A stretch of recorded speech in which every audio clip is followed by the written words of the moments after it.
Hello, I'm Mayor Rick Goldring, and welcome to Burlington Matters. Burlington Matters is a local community television program that I host here on TV Cogeco, featuring topical discussion about issues and events occurring in the City of Burlington and at City Hall. Today we're going to focus on arts and culture in the City of Burlington. And arts and culture contributes a significant amount to the vibrancy and the creativity of a city. And with us today we have three guests from three of the cultural institutions in the City of Burlington.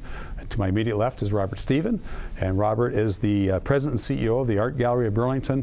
And then we have Suzanne Haines, who's the Executive Director of the Burlington Performing Arts Centre. And we have Kim Watson, who's the Curator for the Museums of Burlington. So welcome to the three of you. Thank you very much for taking time to be with us on the show today. Arts and culture do contribute a lot to a community, and sometimes it's undefinable.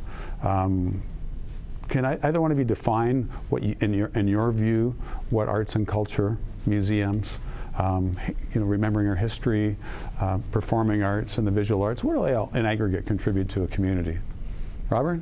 Well, I'm confident that arts, culture, museums, libraries, that kind of thing helps people build a sense of belonging. That you bring meaning to people's lives, or you share the meaning of their lives with others in the community, and that without these kinds of organizations, these kind of activities that bring people together to be human together, you just don't have a community, you don't have a sense of belonging, and we really need that to focus ourselves as Burlingtonians in this massive Golden Horseshoe megalopolis that we're in.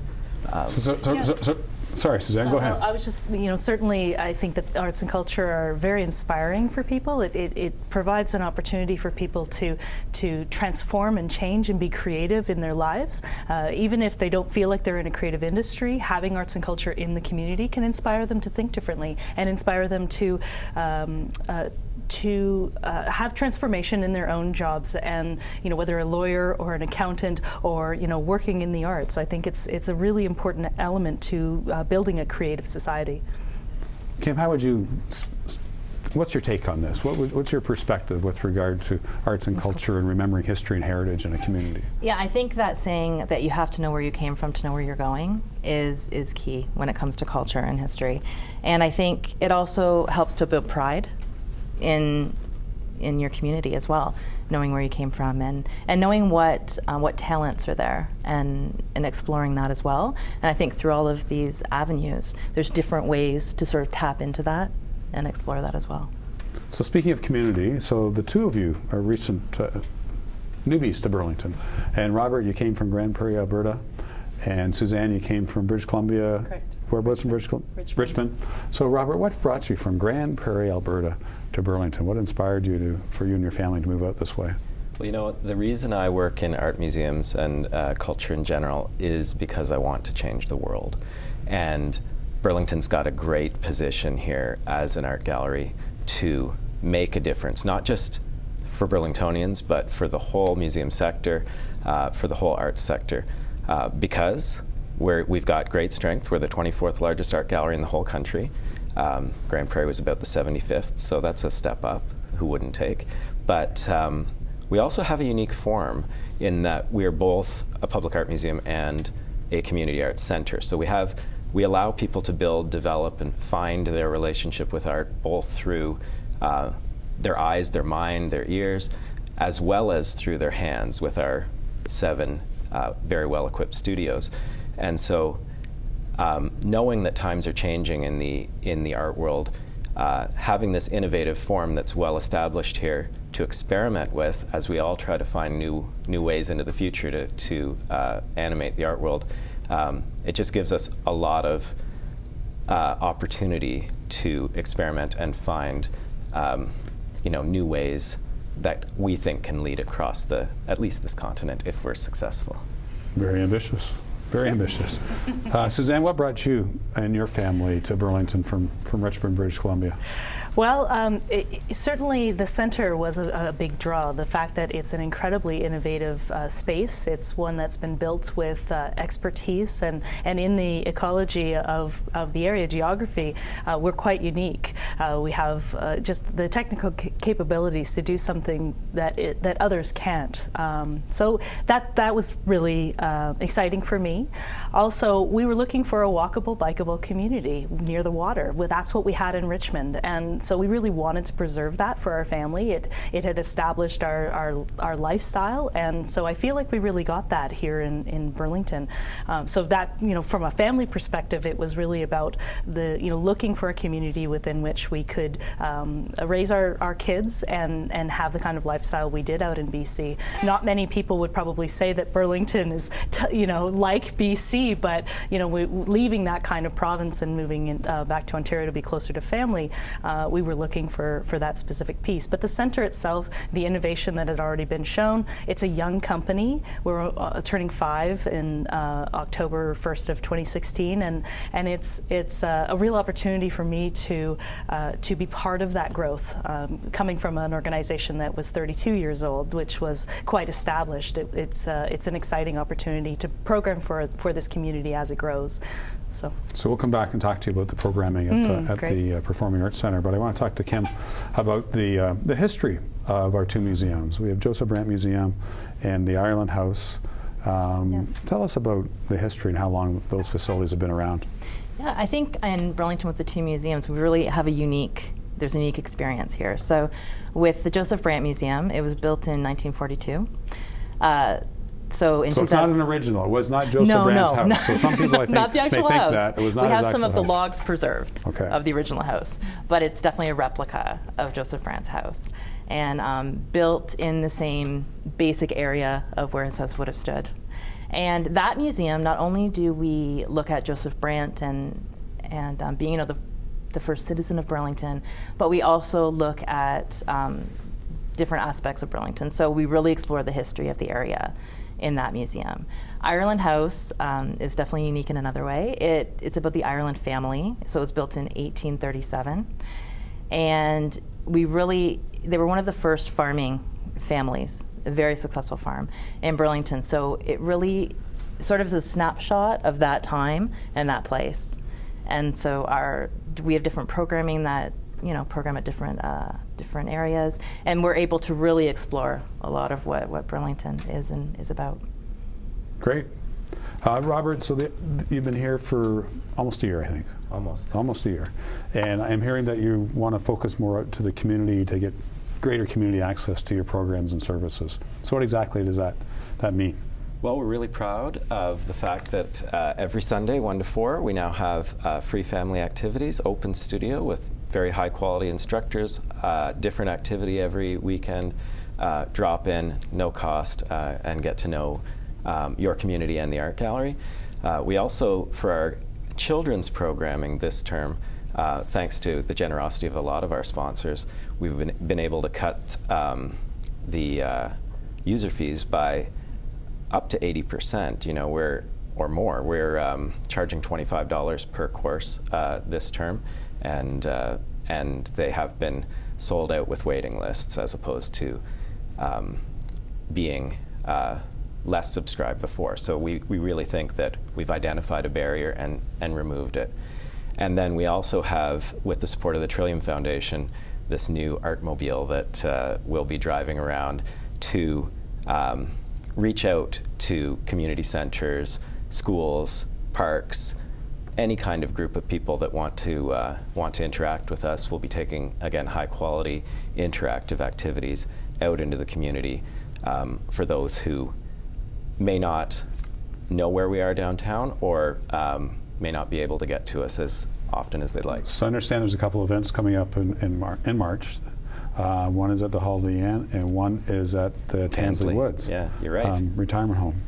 Correct. So 2 good examples of places a little removed where we're trying to reach out and tell people who don't know much about the art gallery or who might not be able to get in how they can be involved from where they are and what we're really here for. We're not just another place to hold a meeting. We're a place to become intellectually free and have your spirit fulfilled, right? Great. Suzanne, you mentioned the Performing Arts Centre is going to be 5 years old come this October. I remember the opening very well. I remember back in 2008 or thereabouts when I put my hand up, along with other members of council, to approve the construction of the Performing Arts Centre, and certainly it was a controversial issue at the time. Right. It's built now. I'm hearing less of it being a controversy and people praising it more than I've heard in the past. Great. But recently the Arts Centre, Performing Arts Centre, has done some work on analyzing the economic impact. Can you elaborate on that? I sure can. So I was fortunate enough in my first month to be able to facilitate an economic impact study, which doesn't typically happen in year 4 of an organization unless you're trying to ask for money or build something. So trying to convince someone of something. And you know, Brian had the foresight, my predecessor, Brian McCurdy, had the foresight to pull that, bring that idea forward. And I was able to facilitate it. So we did we looked at our expenditures and also did a patron survey, which was great for me. We sent it out to 15,000 people. We had almost 2,000 responses, so it was a 13% return, which gives us statistical significance, and we can actually look at this and make some decisions based on the responses. We also looked at leakage in the economic impact study and looked line by line at where leakage. So this is when we are spending money, but it's not actually in Burlington. So we want to make sure that that actually isn't counted as the local impact. Right. And so it was a very rigorous process. Correct. It's not part of the economic impact. The one area we didn't include, which we might in the future when we do these studies again, is our community producers, the people that are using it and their impact on the community as well. So just strictly looking at our expenditures and where our patrons are spending money in the community, we found that we have a $7.8 million, just over $7.8 million economic impact in the community, when at that point in 2014 our budget was less than $3 million. So it's quite significant. Also, we found, we asked patrons what they wanted to see. We asked patrons what kind of spending they did in the community. Was it restaurants, pubs, you know, shopping? What did they do? And it's really identified some opportunities for us, some growth areas, some identified for me some of the programming I'm going to be looking at to try and draw people in a different way. So very, very it was a great process for me to learn from the patrons who are attending already, and fabulous to know that we have that kind of impact after only 4 years. And we're not topped out. That was one of the things that the consultant said. She said, you know, there's still more growth there, and we know that the number is bigger because we didn't necessarily look at everyone who's coming to the center and using it. So. But in any event, the survey is going to help you shape programming. It sure is. It sure is, and we have, you know, the collection of folks who've responded to us that I can talk to directly, which I love.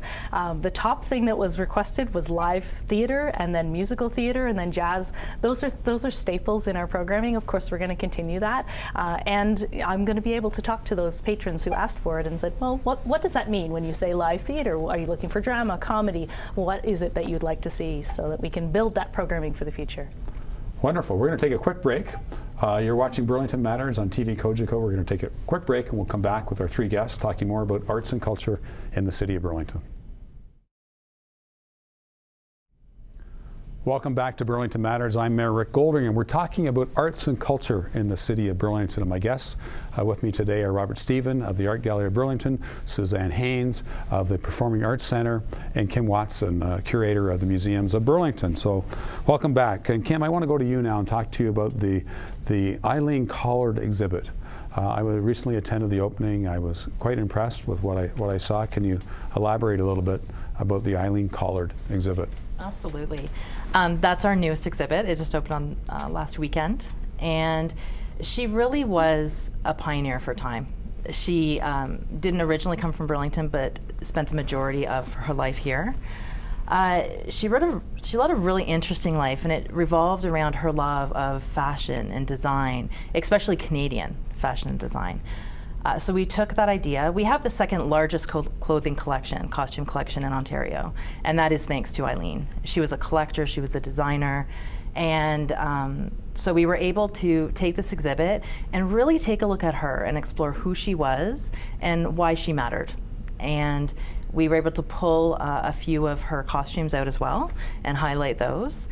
And she was also, I had mentioned she's a bit of a pioneer of her time because she was a self-published author, which at that time was rare, let alone to be a woman and do that. And she did 12 books on Canadian fashion history. And really, she became the go-to person. Universities would go to her, anybody that was doing any sort of research. And we're lucky enough to have her collection. So we really were able to highlight that. And some of her family members were able to come, which was fantastic. And her daughter-in-law had said her mom would have loved this. So, and that way we know that we did her proud, I believe. Wonderful. What other exhibits do you have coming up in 2016? Yes, we have a great exhibit plan moving forward. July 1st, so we always open our July 1st exhibition with our Strawberry Social event. You have to tell people, if they haven't been to the Strawberry Social, people have to go to the Strawberry Social on Canada Day. Yes, it's a lot of fun. It's a great event. It's a free event for families. There's lots of activities for children. We have an exhibit opening. We have strawberries and ice cream, which you've been involved with. I serve the ice cream, yes I do. Which is a very important part of the day. And so what we have coming up for that exhibit is we have a collection called the Walmsley Collection. The Walmsley family was an important business family in Burlington. And Tom Walmsley, he served in the war. His business was sort of a staple of downtown until the 1960s. But on the other hand, he was also an amateur photographer. So we have thousands of we're lucky enough to have thousands of his negatives. So this exhibit not only examines who he was as a businessman and his contributions, but also sort of seeing Burlington through the lens of his camera. So that's sort of a sneak peek on what we have coming up. Wonderful. And Robert, you've got a number of exhibitions coming up in 2016 at the Art Gallery of Burlington. Oh yeah, always new things to see there. We've got. How do you determine an exhibition? Do you have a certain quota that you like to have so much Burlington art in the mix? What are you looking for? Well, we're definitely in this business to serve the community. So we want to bring the best of Burlington as well as the best of national and internationally renowned artists. You would generally see about half and half if you go to an ordinary day at the Art Gallery.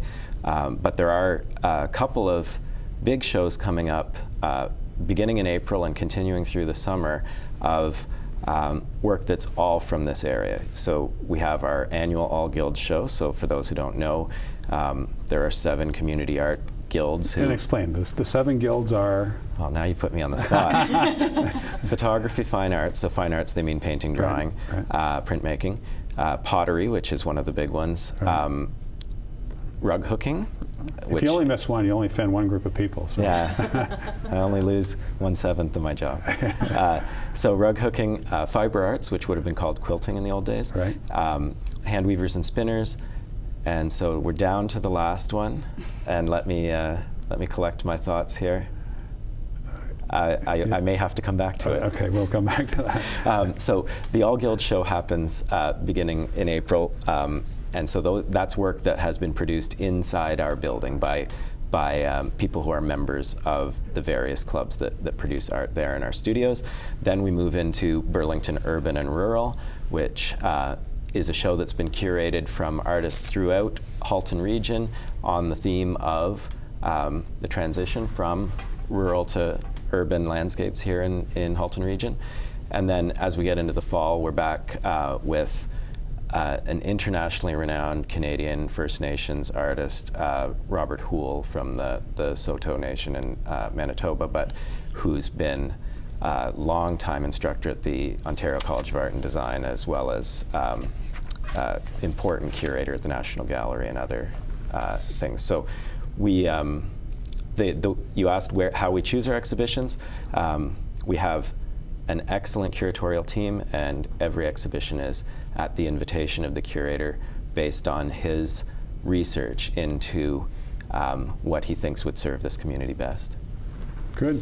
And now is there also sales of art during the exhibitions as well, where the artists are looking to sell their products? It depends on the circumstance. You know, very few artists would refuse sales, but a lot of the works that we would show in many of our exhibitions are already in collections. So, you know, if people see something that they're interested in the art gallery, the best thing to do is speak to speak to our staff, and they can probably put you in touch with the artist or their representative who might be able to supply something similar or that piece. We don't like to get too involved in that.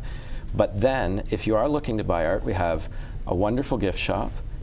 We have our annual art auction, which is June 4th, and for those who are interested in Canadian art history, we'll have, in celebration of the art auction this year, we'll have a few works from the Tom Thomson Memorial Art Gallery of actual Tom Thomson works on display. Wow. And then twice a year, our guilds take over the whole building to have a sale, in the style of a trade show. With the spring one is called Kaleidoscope, and that's happening April 22nd, and then the fall one is called the Christmas sale, and that happens in October, November. And on those weekends, you have the choice of hundreds of local artists to meet and purchase from if you wish. Wonderful. So I know, Suzanne, you may have the 2016-2017 season already booked. You're just not telling anybody, but you're getting close. We are getting close. You're getting Absolutely. Close. So we know we're going to have jazz. We know we're going to live theater. Is that going to be part of it? Absolutely. And there was the other thing, the top three. The musical theater. Those were the top three that we were asked for. So yes, I mean we're in the middle of our season. We're just past kind of middle of 15-16. So we still have shows that run until May, and we have our community producers that come in and use the facility until the end of the year. But yes, I'm working with my programming manager, Kostin Manu, and running as fast as we can to get the acts that we want. It is a booking time right now, and we're about 80% there, and we're very excited to be launching our 16-17 season on March the 17th. So. May the 17th. May 17th. That's the day that we'll all find out what's coming from next season. Yeah, absolutely. And so we're good. Certainly the kinds of series that we have been very, very effective for the community. People really, really love that we have dance, we have theater, we have comedy. Music. I was at Bread Butt, right? Yeah, we have comedy and marvels. So we have Cirque typically every year. We have an education program where we have 10 to 15 shows that we bring in for K to 12, and then a family series and cushion concerts. Those are all going to remain. We have classical series, a classical brunch. All of that is certainly still going to be as part of the programming.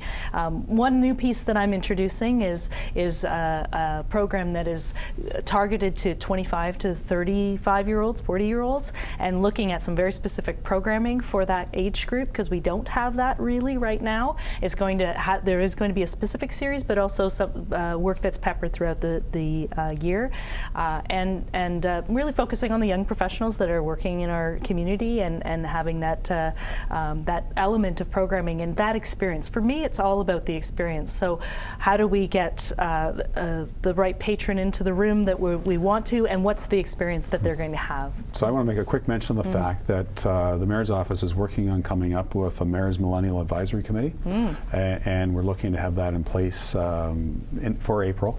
We're looking at it as a pilot project for your monthly meetings, so I know who one of our guests are going to be for that particular meeting. I think that would be a great opportunity for both millennials and you, Suzanne, to connect and to see what's on their mind. Thank you. That would be fabulous. Yeah.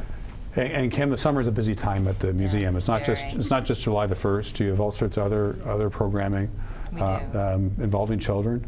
Can you tell us about some of those programs? Absolutely. In 2015, we had over 5,000 different participants in programs and activities that we had.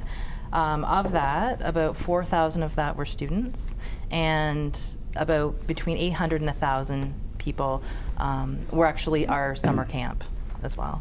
So we're running it 6 weeks throughout the summer at Ireland House, and each week, this is interesting, so that way a child could go to all of the camps that they wanted to, because each week has a different theme or a different topic, and whether it relates to something historical, environmental, there's lots of different things for kids to do, so they're very popular as well. We have an Earth Day. On Earth Day, we have a program as well at Ireland House, and it looks at how the Irelands reused and recycled it was natural back then, right? Absolutely, it was. Everything was, definitely. We have PA Day camps as well, and we're excited that this year the Ireland House is celebrating their 25th anniversary. It was opened 25 years ago. So we're planning some really interesting things for that as well. So for more information about Yes. the programs of the Museums Yes. of Burlington, how do people go about that? They can go to our website, Which at is? museumsofburlington.com. Museumsofburlington.com. And we Great. also, our Twitter handle is at Burlington Muse. And we also have our Facebook page. So we're constantly trying to, like we had said, trying to reach out to different people in the community in Great. different ways. And Suzanne, very quickly, we have to wrap up shortly. To get in contact with the Performing Arts Centre, see what's on, the website is? It's burlingtonpac.ca, and certainly call our box office, so absolutely. But the website's the best place to go. And Robert, more information about the Art Gallery of Burlington? agb.life or Facebook Art Gallery of Burlington. agb.life. .life. .life, that's a little different. We believe we're an important part of a healthy lifestyle. Wonderful. In any event, thank you all very much. Robert Stephen of the Art Gallery of Burlington, Suzanne Haines of the Performing Arts Centre here in Burlington, as well as Kim Watson, the Curator of Museums for both museums in Burlington. And thank you all for tuning in to Burlington Matters. If you have an idea or suggestion for a future program or future guests, please email the Mayor's office at mayor@burlington.ca or give us a call at 905-335-7607. I thank you very much for tuning in to Burlington Matters here on TV Kojiko. Truly local television. We will see you next time.